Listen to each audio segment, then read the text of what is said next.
বন্ধুরা, আগের ভিডিওগুলোর মতোই আজকের ভিডিওতেও আমরা দুটো শেয়ারকে সাইড বাই সাইড রেখে তাদের ফাইন্যান্সিয়াল রেশিওগুলোকে কম্পেয়ার করব।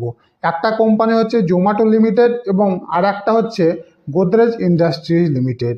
এই দুটো কোম্পানি আমরা আজকের ভিডিওতে কম্পেয়ার করে দেখব। আসুন শুরুতেই না বকে শুরু করা যাক আজকের ভিডিও। বন্ধুরা, আমরা জানি জোম্যাটো হচ্ছে একটা ই কমার্স কোম্পানি। মূলত এটা আইটি সেক্টরের মধ্যেই পড়ে এবং আমরা এটাও জানি যে গোদরেজ ইন্ডাস্ট্রি কেমিক্যাল ইন্ডাস্ট্রির মধ্যে একটা পড়ে। বর্তমানে জোম্যাটো শেয়ারের দাম 230 টাকা এবং গোদরেজ ইন্ডাস্ট্রির শেয়ারের দাম 1132 টাকা। মার্কেট ক্যাপ অনুযায়ী কিন্তু জোম্যাটো অনেক এগিয়ে, 2,22,000 কোটি টাকার মার্কেট ক্যাপ। সেই তুলনায় গোদরেজ ইন্ডাস্ট্রিজ 38,000 কোটি টাকার মার্কেট ক্যাপ অনুযায়ী যদি আমরা দেখি তাহলে কিন্তু গোদরেজ ইন্ডাস্ট্রির কিন্তু গ্রোথ হওয়ার সম্ভাবনা অনেক বেশি রয়েছে।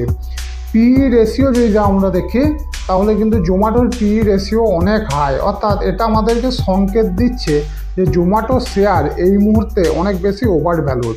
যদি শুধুমাত্র পিই রেশিওটা দেখি, এরপর অবশ্যই আমরা পেগ রেশিওটাও দেখব। এছাড়াও অনেক অপশান আছে আমাদের শেয়ারের ভ্যালুয়েশন দেখার, সেগুলো করলে আমরা মোটামুটি এটা বুঝতে পারবো যে জোম্যাটো শেয়ার এই মুহূর্তে একটু ওভার ভ্যালুড।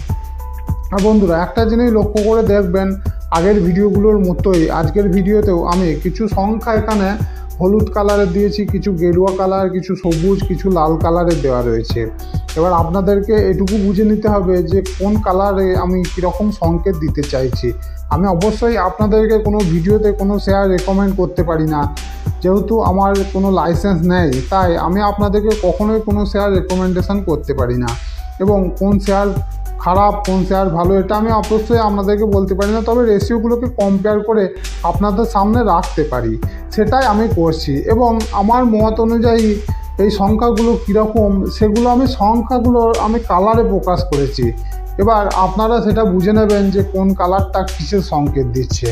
অবশ্যই আপনারা যেহেতু শেয়ার বাজার সম্পর্কে ভিডিওগুলো দেখছেন, তাই আমি অবশ্যই জানি যে আপনারা এই বিষয়ে জানেন যে কোন সংকেতটা আমি কীরকম দিতে চাইছি, সেটা আপনি মোটামুটি বুঝতে পারছেন। তাই আমি ডিটেলসে বেশি কিছু বলছি না, আপনারা নিজেরা সংখ্যাগুলোকে দেখে এগুলো বুঝে নেবেন এবং নিজেদের মতো করে বিচার করবেন। আমি এর থেকে বেশি কিছু বলতে পারবো না। দেখুন বন্ধুরা, দুটো শেয়ারের আমরা সেলস গ্রোথ, প্রফিট গ্রোথ এই বিষয়গুলো যদি দেখি তাহলে কিন্তু এই ক্ষেত্রে জোম্যাটো গোদরেজ ইন্ডাস্ট্রিজ থেকে অনেকটা এগিয়ে রয়েছে। তার কারণ এইগুলোতে আপনি দেখতে পাচ্ছেন যে বেশিরভাগ ক্ষেত্রে আমরা এখানে সবুজ কালারের দেখতে পাবো জোম্যাটোর ক্ষেত্রে, কিন্তু আমরা গোদরেজ ইন্ডাস্ট্রিজ ক্ষেত্রে এখানে দেখতে পাবো বেশিরভাগ লাল, হলুদ, সবুজ, মানে বিভিন্ন রকম কালার রয়েছে। তাই এই বিষয়টা আপনাদেরকে একটু বুঝে নিতে হবে। আর বন্ধুরা, এই ধরনের ভিডিও যদি ভালো লাগে তাহলে অবশ্যই যেন আজকের ভিডিওটা অবশ্যই একটা লাইক করবেন, আর এরকম ভিডিও চাইলে অবশ্যই চ্যানেলটাকে সাবস্ক্রাইব করে রেখে দেবেন। আর একটা বিষয় হচ্ছে, আপনাদের কোনো পছন্দের কোম্পানি যদি থাকে তাহলে সেই কোম্পানিগুলোকেও আমাকে কমেন্টে জানাবেন, তাহলে আমি সেই বিষয়ে ভিডিও করতে পারবো। আর আজকের ভিডিওটায় অবশ্যই কোন শেয়ারটা আপনার কাছে ভালো মনে হবে এই দুটো শেয়ারের মধ্যে, সেটাও আমাকে কমেন্টে জানাবেন। তাহলে আপনাদের কমেন্ট থেকে যারা নতুন বিনিয়োগকারী রয়েছে তারা বুঝতে পারবে যে কোন শেয়ারটা এই দুটো শেয়ারের মধ্যে ভালো। তবে আমি যেটুকুনি পর্যালোচনা করেছি তাতে কমেন্ট করার মতো কিছু নেই, তবুও আপনারা যা খুশি কমেন্ট করতে পারেন, সেখানে থেকে নতুন বিনিয়োগকারীরা কিছুটা বুঝতে পারবে, কিছুটা আন্দাজ করতে পারবে। ব্যাস এইটুকুনি। আমরা একটা জিনিস বা একটা প্যাটার্ন এই মুহূর্তে ভারতীয় শেয়ার বাজারে দেখতে পাচ্ছি, সেটা হচ্ছে এফআইআই হোল্ডিং কিন্তু কন্টিনিউয়াসলি কমে যাচ্ছে। কন্টিনিউয়াসলি এফআইআই কিন্তু তাদের স্টক বিক্রি করছে, আর সেখানে আমরা একটা জিনিস দেখছি যে ডিআইআই কিন্তু কন্টিনিউয়াসলি স্টেক বাড়াচ্ছে।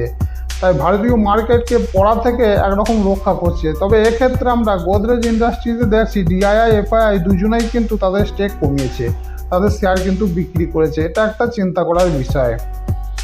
অপারেটিং প্রফিট মার্জিন যে কোম্পানির সবথেকে বেশি হবে সেই কোম্পানিরই ভালো। আমরা কিন্তু দুটো কোম্পানির ক্ষেত্রেই দেখতে পাচ্ছি যে অপারেটিং প্রফিট মার্জিন খুব বেশি নয়।